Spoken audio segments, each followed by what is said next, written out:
So we're going to start our boxing lesson, how I would start any lesson with any beginner, even advanced and intermediate athletes. I always want to start with the stance and make sure that they know exactly what their stance is, how it should be, and I'm clear on what stance they're using. In boxing, there's going to be a number of different ways that we can stand, and none of them are necessarily wrong, but they have different uses. And I have a stance that I prefer to teach, that I have learned and practiced with, and it suits my style well. It works well with the way that I teach, and I find that it has the most balance for the different things that we're going to learn throughout this course and in boxing in general. So our stance, I'll commonly refer to the boxing stance as home. Come back home. Go back to home. And that's just because in general, we always want to be in our boxing stance. It's where we're strong, balanced, mobile. It's where we can punch from, where we can defend from, and where we can move properly around the ring, on the heavy bag, shadow boxing, whatever. When we're talking about boxing stance, one of the first things we need to know, are you an orthodox, a right-handed person, or a southpaw, a left-handed person? So this could be informed by other sports that you've played, skateboarding and snowboarding perhaps, baseball, anything where you're holding a bat. Your stance is decided by which hand you're more powerful and coordinated with, but it's also about hand-eye coordination. Myself, I shoot a rifle with my right eye in the back. So I stand orthodox. There's a number of tests that people will do. They'll push you and see what foot steps first, blah, blah, blah. I don't really think that's necessary. I think everybody has a pretty good idea, and 90% of people are going to be orthodox. I'm going to teach orthodox. Everything that I teach applies exactly the same in the southpaw stance. So our boxing stance starts from the feet up. Like all athletic sports, we want to have our weight on the ball of our foot. I'm not asking you to stand up on your tippy toes or do anything ridiculous. Weight on the ball of our foot. So when we push, when we twist and turn, we're using the proper leg mechanics to stay balanced, to express proper power, and to move efficiently. Starting with the feet, I like to have my feet set at a bit of a 45-degree angle. I don't have my feet facing forward because when my feet are forward, it makes it very difficult to step backwards. I'm stepping toward my heel, which is awkward. So I have my feet a little bit more sideways, roughly a 45-degree angle. Obviously ever changing as we move, but this is what I call home. And now if you look down at my feet, you'll see that I have a split stance, and I'm using this skipping rope to demonstrate. I like to imagine or to physically place a line between the feet of new boxing students when I'm demonstrating our stance. I want to have a student have their rear heel, right foot for an orthodox, and lead toes, left for an orthodox, are on this same line. So I have a reasonable split to my stance here. We have already mentioned that there's many boxing stances, some of which might be bladed, where we're very side on and our feet are in quite a straight line. There is a squared up stance. We have to understand that different stances are used for different scenarios, styles, and preferences.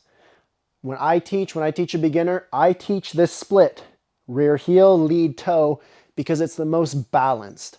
It makes movement easy. It gives us balance when we throw our punches, and it's very easy to understand lead toes, rear heel on the line. So we take our split stance, our feet are at roughly a 45-degree angle, and now moving up the body, we want to be soft in the legs. I don't want to be stiff standing tall. I want to have soft knees and be relaxing into my legs. I'm not going to squat and use my leg muscles. Not necessary. Relax and have soft knees. These are like the body's shock absorbers. They keep the ride smooth. And then moving up more into the hips and the core, I want to have a little bit of concave to our core. A little bit of what I like to say is to have your stances such that you're ready for a forward-facing attack. So if I'm standing up tall, if I were to get shoved right now, I would be pushed back. If I have a little bit of a curl to my core, a little bit of a curve, I'm strong facing forward. Now if I get shoved, I can brace. So I want to have this little bit of a curl to my core. There's another reason for that as well. It affects our guard. When I stand tall, my ribs and my chin are very far apart, and it makes blocking both of them difficult. If I bring my ribs and chin closer with a strong forward-facing stance, now my guard, it doesn't completely cover both, but it makes the distance shorter and it makes the movement for blocking when we get there a lot easier and a lot smaller and more efficient. So, up again, elbows protect the ribs and body, the liver, the solar plexus, that's what it's called, right? Okay, elbows in, protect the ribs, and our hands stack on top of our elbows. Our hands protect our chin and our temples. I like to have my hands quite high. I like to act as if I'm looking out of binoculars where I am touching my forehead so that when I block, I have a strong structure. I like to have my hands high so that when I am defending, I don't have to try to reach up. They're already there. Okay? Elbows protect the ribs, hands protect the face, temples, jaw. And lastly, I just have my neck relaxed. I let my chin rest toward my chest. This can be a little bit difficult when we're first learning to box because people will be telling you, chin down, look out the tops of your eyes. And our tendency is to get very tense, maybe to shrug our shoulders up or to try to force our chin down and then we can barely see out of our eyeballs. I think it's incredibly important that we learn to have our chin down and our forehead forward, but I just want you to relax your neck and just let your chin hang naturally.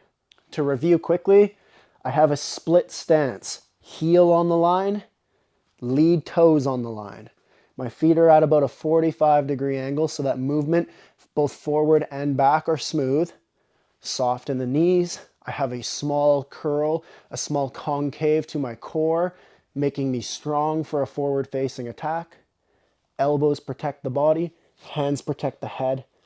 That's the basic boxing stance as I teach it. Like we've mentioned, there's different stances used for different occasions. This is the stance that I like to use and that I like to teach as the absolute base building block for all of our boxing that we're going to learn from here on out. We'll call it home, we'll call it our boxing stance, whatever. Anybody who's coached with me will know I'll yell at you, back home, back home. Back to our basic boxing stance.